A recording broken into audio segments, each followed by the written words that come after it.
Good afternoon, everyone. Today I'm going to tell you something about predicting rare events in the context of climate change. Well, this title might be too general than the result that I'm going to present, but nevertheless, it's a good starting point. My background is basically in mathematics. Now I'm a physicist at Nordita. As physicists, we like to work with simple models, but no simpler. And we feel that it's always good to start with something simple and then get some good result and see how we can generalize this to more complicated situations. So for this talk, the models that we use will be very simple, but it will give us some insight on how things work at that level. I'm going to start with some equations, and there will be some equations, more equations later on, but don't pay too much attention to the equations. I'm going to tell you more about the features that you should pay attention. As physicists, again, we like to work with models. Let's consider the following models for climate processes. It can be pretty general. So here, there are two equations for X and C. So you can think of X as a slow variable. For example, sea surface temperature. And C as some fluctuations impacting the slow variable. So you can think of C as, for example, the variability from the atmosphere and so on. And it's a soft flux system because there's a time scale separation in this model. So the epsilon parameter here basically tells you the time scale separations. So usually epsilon is pretty small. So that the time scale for the fast process is relatively smaller compared to the slow one. So again, you can think of the slow process as sort of climate and fast process as sort of like weather. So it's pretty like generic for now, but I will give you some concrete examples of this type of systems. And usually, so you see here, there's F, G, and H. So these are usually non-linear, as in the case for most of the systems in climate. So anyway, so this is one example of the system that I showed you just now. So again, you can think of X as some sea surface temperature anomaly. And there's the sigma over epsilon y2 in the first equations. You can think of it as some noise impacting the evolution of the temperature. And for this noise, we are going to model it as a second component of the famous Lorentz 63 systems. So, well, it's a very simple system, but it still captures the essential features of the atmosphere.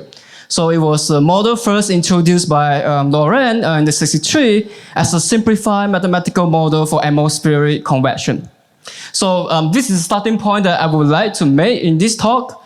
And then I will show you some results to predict rare events within these systems. But first, what do we mean by rare event?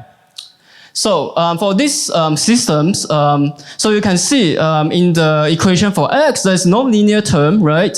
So X minus X cubed, you can think of it modeling a particle in a double well potential.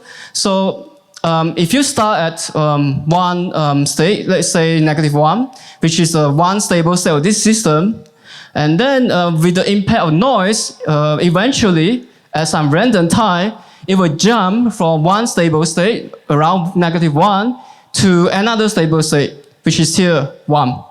And so we would like to think as this as a simplified model for rare event transition. Okay, so then the idea is how can we predict these rare extreme transitions by only making use of the data before these transitions. So again, when the noise amplitude is small, this is a rare event. So now we still need to work with some assumptions, but it's fairly reasonable. So we are going to assume that we know something about the system. So we know the physics of the system. So let's say that we know the potential or the forcing in the equation for X, but we don't actually know the noise there. And let's say, again, so we only have the data before the jump, okay? So now these are the questions that we can try to answer. And it turns out that recently we have some way to predict this rare event. So the first step is, because we realize that noise in the equation is really a crucial feature to be used for the prediction. So the first step is to extract this noise as a feature to be used for training. And so this is a part of the machine learning where we are going to use a supervised machine learning method.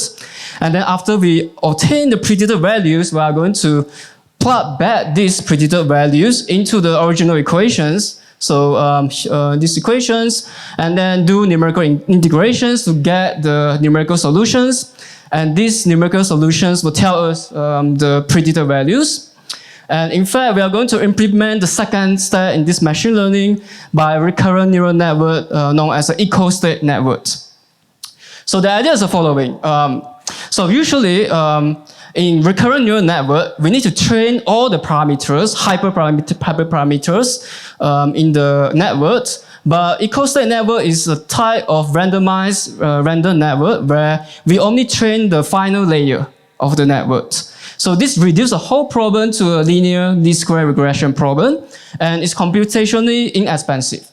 And it has been shown that it works very well for predicting chaotic systems, which is the case here.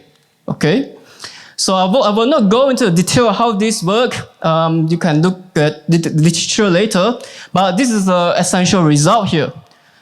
So again, here on the x-axis, the time is from 37, around 37 into some future time, and we don't have access to the state within this time window. And you can see that the machine learning method that we have, in fact, we are going to use an ensemble learning to do this prediction. So basically, you run many independent realized neural networks, and then you combine the predicted results to get the final predicted values. And you can see that in the first top left graph, the predicted trajectory, which is in bold blue, so this is average of all the predicted trajectories. It follows very well the actual or the target trajectory, which is in red. And within the 90% confidence interval, you see that the performance is pretty good. And then, so this is for the first graph at the top left is using data, using 3,700 data points. And let's see if we can decrease the number of data points and still obtain a good result. Well, as you can expect, because of the limitations of recurrent neural network in predicting long-term evolutions, so somehow this limits the capacity of the algorithm to predict well the future state. So it's not too good, but you can still see that the predicted values go beyond zero, which is where the jump happened. So it still captures some part of the result. So this is the conclusions, and this is the result I'll show you. And if you want to know more about this, please refer to our paper. Thank you so much for your attention. Thanks a lot. We have time for one quick question.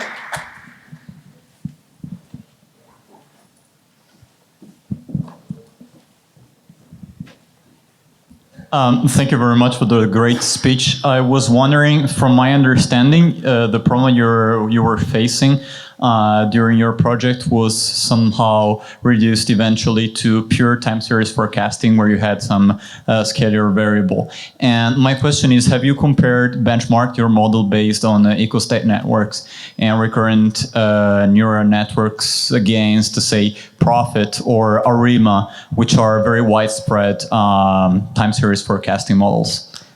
I see.